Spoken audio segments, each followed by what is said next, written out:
answer is, de Gaulle would have said, you must preserve your economic independence. If it cannot be done at the macro level, because those who rule over you are puppets of the Zionist world, then what you have to do is look for micro solutions.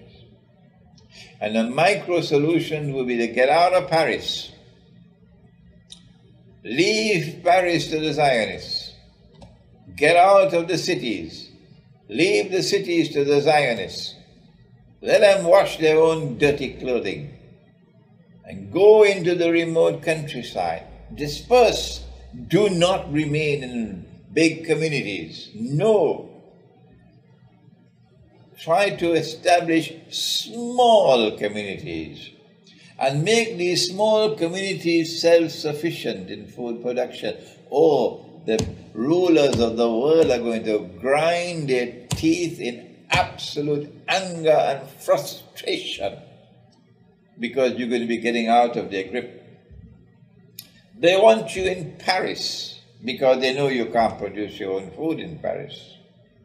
They want you in Paris because they can control a large group.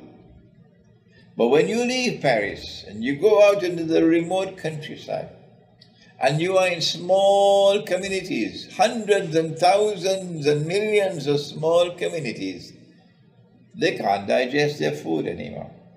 They are so frustrated because they can't deal with a million small communities. And in these small communities, you plant your own food and you become self-sufficient. And don't eat genetically modified food. Provide your children with pure food, and pure milk and pure meat. That is my answer to the French farmer. Question number 3. In France, we have suicides because of economic despair and various aggressions. The country is getting more and more bitter because of massive layoffs. Can you speak of a pound of flesh taken from the people? Why is it so? Oh, yes, of course. Agriculture is not going to be allowed to remain independent. The banker wants to take his pound of flesh even from the farmer, because the banker wants to control the world. The bank wants to control the world, including the economy, including agriculture.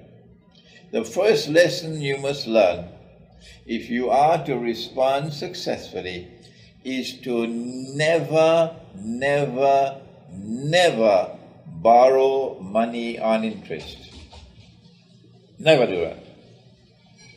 If you cannot get a loan which is a charitable loan, then get a business loan, but must be without interest.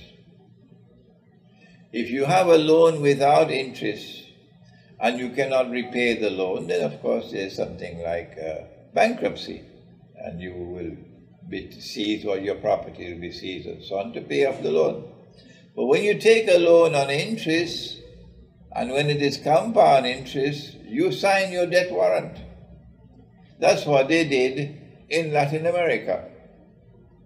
They would lend money to the Indian peasants, and when they could not repay, then they had to repay with labor.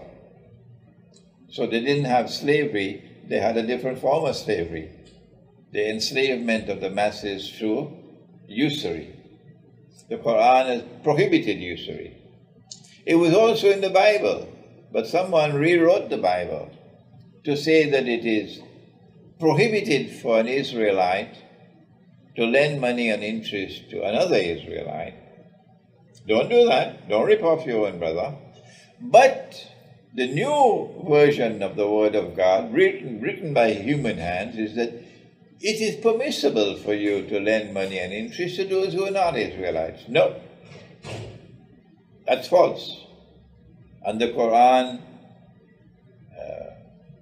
denounces it as false. This permission given in the Bible to lend money on interest to those who are not Israelites. Don't rip off your own brother, but you can rip off others. No, that's double standards. So we say to the farmer, do not borrow money on interest, number one. Number two, try to always remain out of debt. Number three, if you have the means to help your brother to get out of debt, that's the best gift you can give to him. Don't buy a gift for him for Christmas. No. The best gift you can give to your brother is to help him to get out of debt. The Zionist who rules the world today would be very angry with you because he does not want to have people who are independent of debts, who don't have debts, who are therefore free. And so my answer is to stay out of debt. And most of all, stay out of usury or riba.